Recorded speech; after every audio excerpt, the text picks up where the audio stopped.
নমস্কার। কেমন আছেন সকলে? আচ্ছা, একটা কথা ভাবুন তো, যদি কোনোদিন এমন হয় যে একটা জ্যান্ত ভুতুড়ে বাড়িতে আপনি হঠাৎ ঢুকে পড়েছেন, কিংবা সংস্থার বাড়ি ভাড়ায় কোনো বাড়িতে ভাড়াটে হিসেবে গিয়েছেন, তারপর জানলেন যে এ তো বাড়ি নয়, ভূতের আড্ডা। একটু ভাবুন তো, তাহলে অবস্থাটা কীরকম হবে? পাঁচ কাহন চ্যানেল আজকে নিয়ে এসেছে ঠিক এই রকমই একটা শিরশিরানো ভূতের গল্প। গল্পটি শুরুর আগে সকলে আমাদের চ্যানেলটাকে সাবস্ক্রাইব করে দিন।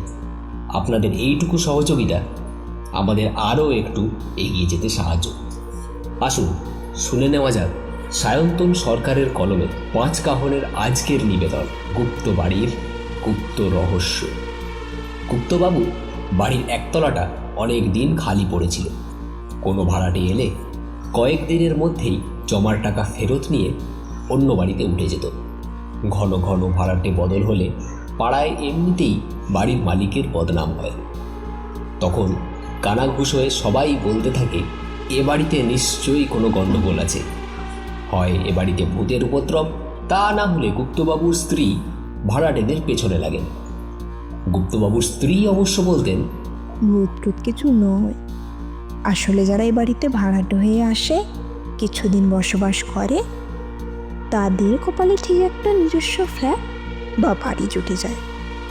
তাই তো সব ভাড়াটেকে তিনি প্রথম দিনেই বড় মুখ করে বলে দিতেন, এই বাড়িতে ভাড়া এসেছো, দেখবে তোমার নিজস্ব বাড়ি জমি হবে।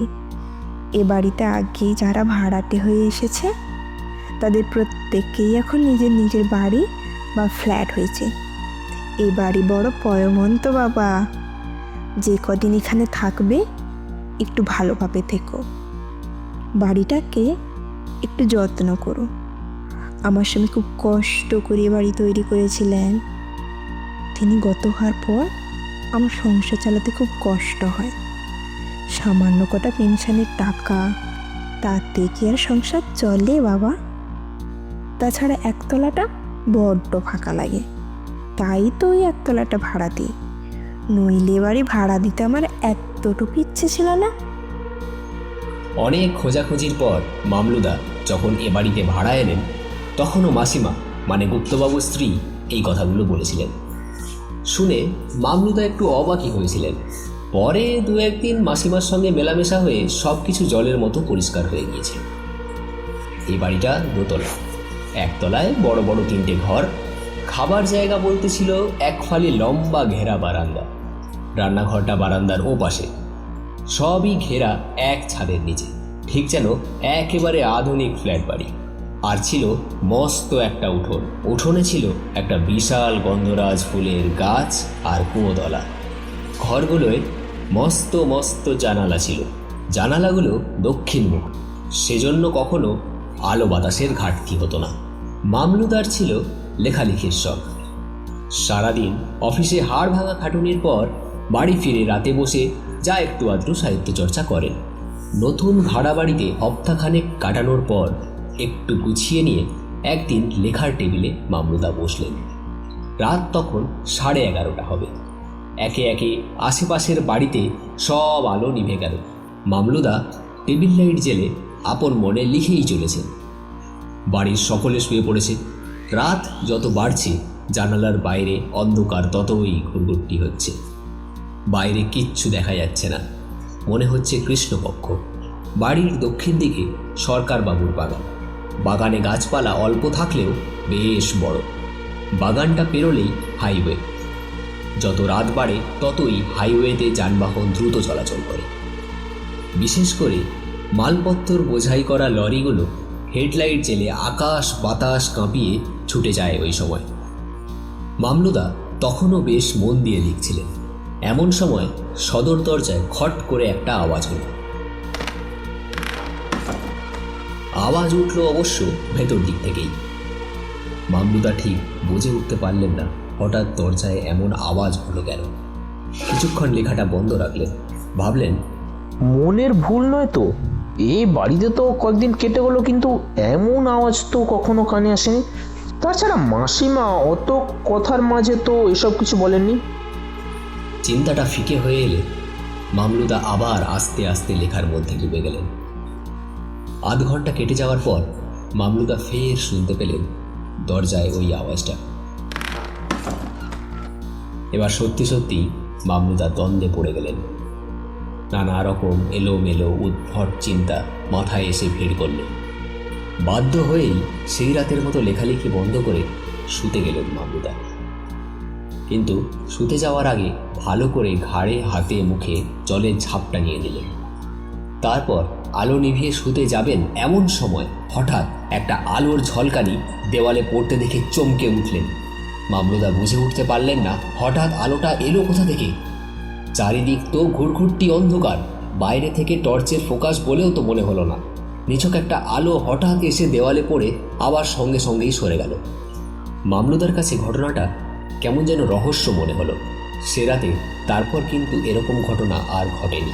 মামলুদা বিছানায় শুয়ে কখন যে ঘুমিয়ে পড়েছেন তা নিজেও টের পাননি।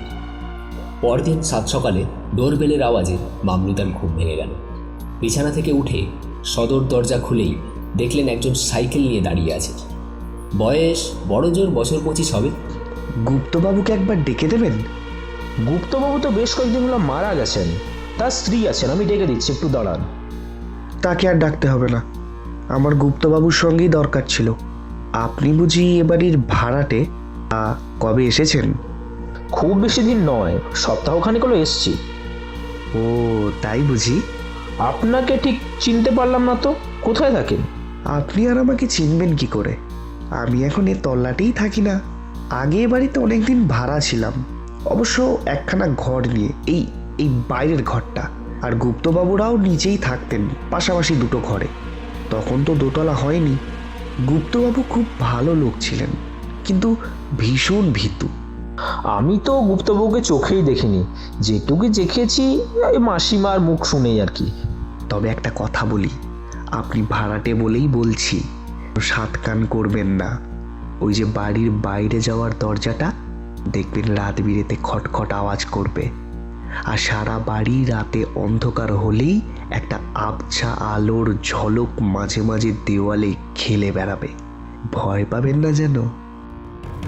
আরে গত রাতেই তো এসব ঘটেছে। আসুন না বাড়ির ভেতরে, ঘরে বসেই না হয় যা বলার বলবেন, আর একসঙ্গে একটু চাও খাওয়া যাবে। এখন তো আমার এখনো চা খাওয়া হয়ে ওঠেনি। না না, আজকে নয়, অন্য একদিন খেয়ে যাব। আজ একটু তাড়া আছে। তার চেয়ে বরং আপনি আমাকে এক গ্লাস জল খাওয়ান। যা গরম পড়েছে, আমি দাঁড়িয়ে আছি। মামলুদা ভেতরে গিয়ে যুবকটির জন্য এক গ্লাস জল এনে দেখেন বাইরে কেউ নেই। হন্তদন্ত হয়ে জলের গ্লাস হাতে নিয়ে উঁকি ঝুঁকি মারলেন, কিন্তু কোথাও কাউকে দেখতে পেলেন না। সদর দরজা বন্ধ করে ভেতরে এলেন। ততক্ষণে বৌদির ঘুম ভেঙে গেছে। মামলুদাকে এক গ্লাস জল হাতে নিয়ে ঢুকতে দেখে একটু অবাক হয়েই জিজ্ঞাসা করলেন, কি হলো? সাত সকালে এক গ্লাস জল হাতে কোথায় গিয়েছিলে? কোথায় এবার যাব? একজন জল চাইলো তাই দিতে গিয়েছিলাম, কিন্তু গিয়ে বাইরে দেখি কেউ নেই, চলে গেছে। ওসব তোমার মনের ভুল। সব সময় নিজের লেখার মধ্যে ডুবে থাকো তো, তাই উটকো চিন্তা মাথায় এসে ভিড় করে। কোথাও কিছু নেই, সাত সকালে তোমার কাছে কে জল চাইবে? কারোর আর খেয়ে দিয়ে কাজ নেই। আর তাছাড়া এমন কিছু তো গরমও পড়েনি। বারে, আমি মিথ্যে কথা বলছি নাকি? ডোরবেলের আওয়াজ শুনেই তো দরজা খুললাম, দেখলাম একজন 25-26 বছরের ছেলে সাইকেল নিয়ে দাঁড়িয়ে। আমার সঙ্গে কথা হলো, গুপ্তবাবুর কথা বললো, এই বাড়িতে ভাড়া ছিল, আর অনেক কথা বললো। যেমন রাত বিরাতে দরজা ঠকঠক করে আওয়াজ হবে, অন্ধকার ঘরে দেয়াল জুড়ে আবছা আলোর ঝলক খেলে বেড়াবে, ইত্যাদি ইত্যাদি। রাতে মাঝে মাঝে এরকম আলোর ঝলকানি আমিও দেখেছি। দরজাতে খটখট আওয়াজ, সে তো প্রায়ই হয়। কে অত কান খাড়া করে বসে থাকবে বলো? কিন্তু যুবকটি যা বললো গত রাত্রে সব তো আমি দেখেছি। আমার মনে হয় কি জানো, এটা একটা ভুতুরে বাড়ি, তাই খালি পড়েছিল। বেশ তো, উপরের মাসিমাকে একবার জিজ্ঞেস করে দেখো না উনি কি বলেন। তিনি আবার কি বলবেন? কেউ কি নিজের বাড়িতে ভূত আছে সে কথা বলে? তা তুমি যাই বলো, এ বাড়িতে থাকা সম্ভব নয় বাবা।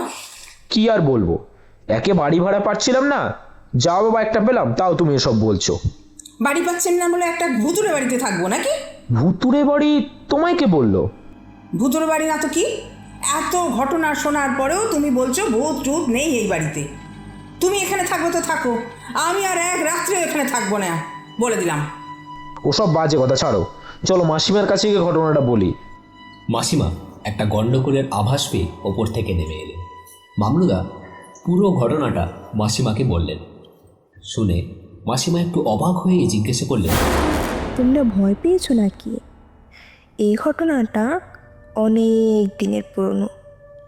তখন তোমাদের মেসোমশাই বেঁচে ছিলেন। আমরা যখন জমিটা কিনে একটা ঘর তুলে বসবাস করছি, তখন সমাজ বিরোধীদের দৌরাত্মে এই তল্লাটে টেকা যেত না। একবার রাত 2টো নাগাদ পুলিশের তাড়া খেয়ে একজন সমাজবিরোধী যুবক এসে আমাদের দরজায় টোকা মারে। বেশ কয়েকবার টোকা মারা সত্ত্বেও আমরা ভয়ে দরজা খুলিনি। পরদিন সকালে হাইওয়ে ধারে একটা অল্প বয়সী ছেলে লাশ পড়ে থাকতে দেখে পাড়ার লোকেরা ভিড় করেছিল। সকলের সঙ্গে তোমাদের মেসোমশাই ওই লাশ দেখে এসে ভীষণ মনমরা হয়ে পড়েছিলেন। আমাকে বারবার বলতেন, দরজায় টোকা দেওয়ার শব্দটা শুনে তখন যদি দরজা খুলে দিতাম, ছেলেটি তাহলে আজ হয়তো মারা যেত না। তবে একটা কথা, ছেলেটি কিন্তু পুলিশের হাতে মারা যায়নি। ও মারা গেছিল দুর্ঘটনায়। পুলিশের তাড়া খেয়ে ও ছুটতে পালাচ্ছিল হাইওয়ের সামনে। এসে দেখে হেডলাইট জ্বেলে একটা লরি গাক গাক করে ধেয়ে আসছে। ও ভেবেছিল হয়তো রাস্তা পেরিয়ে পালিয়ে যেতে পারবে, কিন্তু একদমই অনুমান করতে পারেনি মালবোঝাই লরিটা কত দ্রুত আসছে। ছেলেটি তো মারা গেল, কিন্তু তোমাদের মেসোমশাইয়ের ঘাট থেকে নামলো না। প্রায়ই সে সদর দরজার সামনে দাঁড়াতো তাকে দেখলে।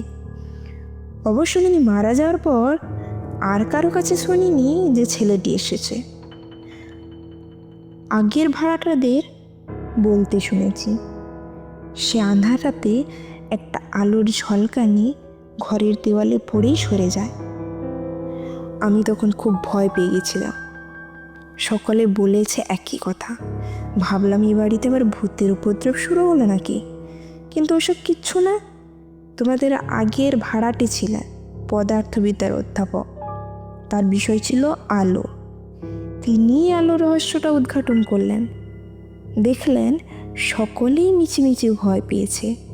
ব্যাপারটা হচ্ছে, হাইওয়েতে হেডলাইট জ্বেলে দ্রুত ছুটে আসা লরিগুলো চকিতে বাঘ নিলেই ওই আলোর তীক্ষ্ণ রশ্মি সরাসরি জানলা দিয়ে ঘরে ঢুকে 1 সেকেন্ডের ভগ্নাংশে সরে যায়।